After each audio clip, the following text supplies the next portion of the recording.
Brett Okamoto alongside UFC lightweight Beneil Dariush, who takes on Charles Oliveira, UFC 289. We're here in Vancouver.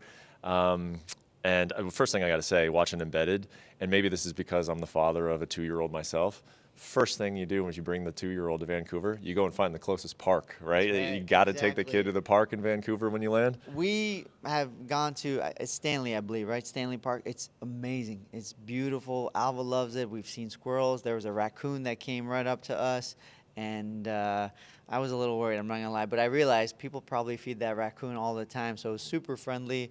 And it's been great. Today we're going to try to go to something to do with like heights and not trampolines, but it's like you walk up and it's high and it's beautiful and it's a nice scenery. So these are the kind of things you're thinking about. Raccoons potentially biting your daughter and trampolines and stuff. Are the biggest fight week of your career potentially? How has like kind of the fight week evolved and how you handle it, over the course of your career?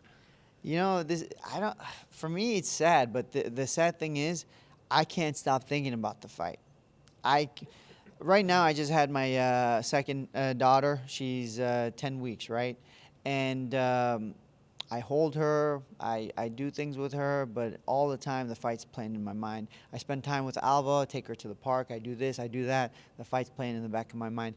I can't stop thinking about the fight. So I almost feel guilty. I've said this before, the hardest part about this fight has been not having those moments.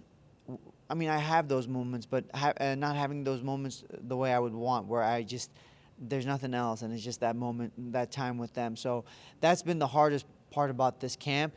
And as far as, they just helped me relax a little bit during the week of the fight. Really, nothing's changed. I'm still thinking about the fight nonstop.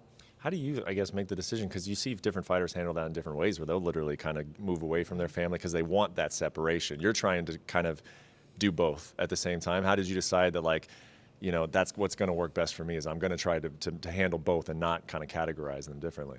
So, man, I remember, my last fight was Abu Dhabi, and I was thinking about what I'm going to do. And everybody says, you want to, last couple of weeks, you want to get away, you want to just focus on the fight and whatever. And I said, everybody says. And I said, why is everybody right about this? What's the, what's the trial, examples and things like that. So, and so I said, you know what? Just because everybody says it doesn't mean it's the way it should be. So, and I don't want to lose the most important, moments. Right now, my little one wakes up sometimes during the night, and she'll just be hanging out and staring at me. And I don't want to lose those moments. So that's why I decided, I'm just gonna bring him with me, and I don't think it's gonna affect me in the fight, and I don't think it did last fight. So that's just the mindset. Well, it's cool, man, because it's obviously this is a huge event, co-main event, high stakes.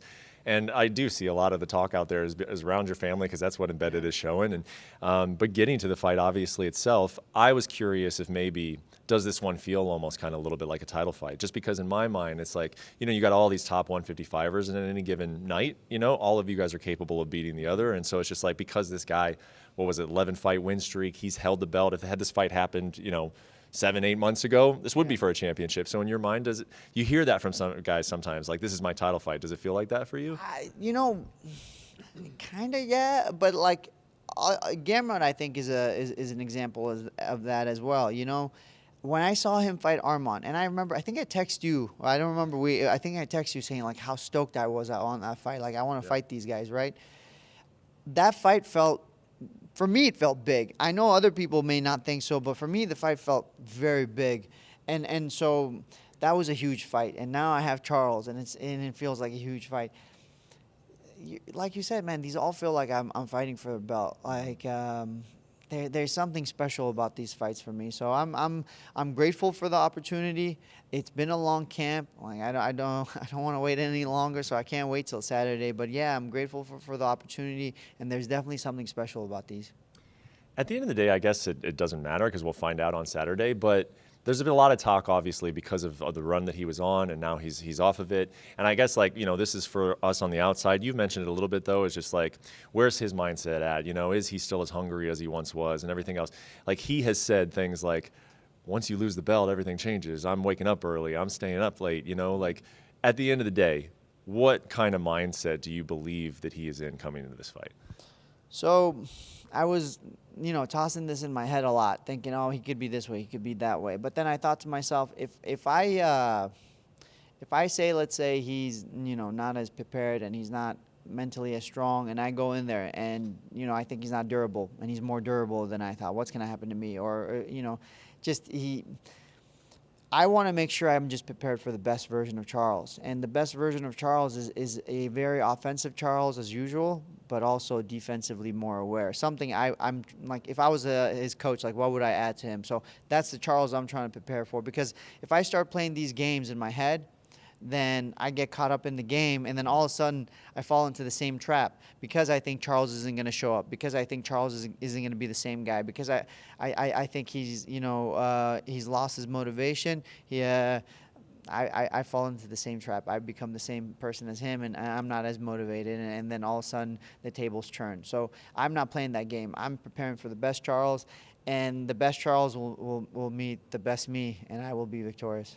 I've talked to you about your walkout before, and it's basically like, it is like a religious experience for you when you walk out and you're putting your arms out and everything. But so you'll do that like you always do, I imagine. But then also knowing just how aggressive he is in the beginning of a fight, and he is kind of like a guy that's just like, you got to be almost ready for like round 2 when it's round 1 with him. Like, is there almost kind of like a strategy to get ready, like mentally ready for that fast start of his?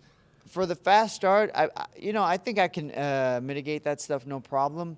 The thing that's going to be hard for me to deal with is staying disciplined and not getting into those firefights, because I watch his fights and I got to tell you, man, blood starts pumping. I want to mix it up with him. I want to go crazy, but I know, and I could still win doing that.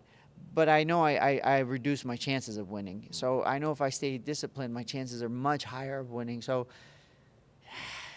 it's one of those things where, do I go out there and I just go wild, or do I stay disciplined? And the goal is to be disciplined and perfect in this fight, just like the last fight. And I know I didn't reach that in the last fight, but I'm going to try again this fight to basically get rid of all the mistakes, to do everything I need to do the way I imagine it in my head, and just take away his ability to do what he does. Well, it's fun, man, because it gives us an extra thing to look for, not only just how this fight goes, but how is Beneil managing his emotions in there, because it's almost just like hey, Beneil, stop fighting guys who are ranked lower than you. We're waiting for a title fight. And you're like, okay, and then the time comes and you don't do it. So it's almost like similar to that in a fight.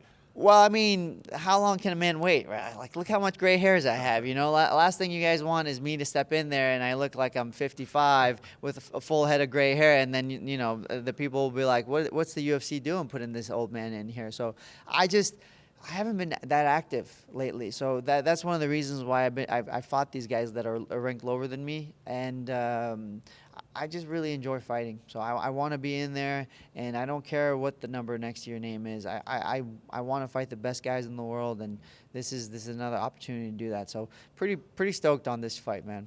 Last thing for you, and we've seen this happen sometimes over the course of MMA. It's like, man, that guy earned his title fight. Sometimes guys, like, the cards fall correctly and they get a shot real quick. Other guys, they have to do it for a long time, and you fall in that category. What is it going to be like for you when you go back to the hotel room with your family? You've won the fight. Dana White has sat at the press conference and said, Beneil Dariush is next. He has got a title fight against Islam Makhachev. What is that going to feel like when you go back and know that that's in your back pocket? I think that'll be something special. I don't know how I'm going to feel, because I've never had that moment before, right? But I think there'll be something special to it, and it'll be something I'll be able to look at my wife and just, we'll smile, and I'll, just be able to hold my kids and go to bed just calm and not having to overthink life. Mm-hmm.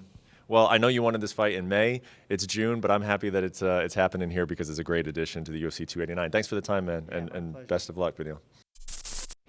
Thank you for watching ESPN on YouTube. For live streaming sports and premium content, subscribe to ESPN+.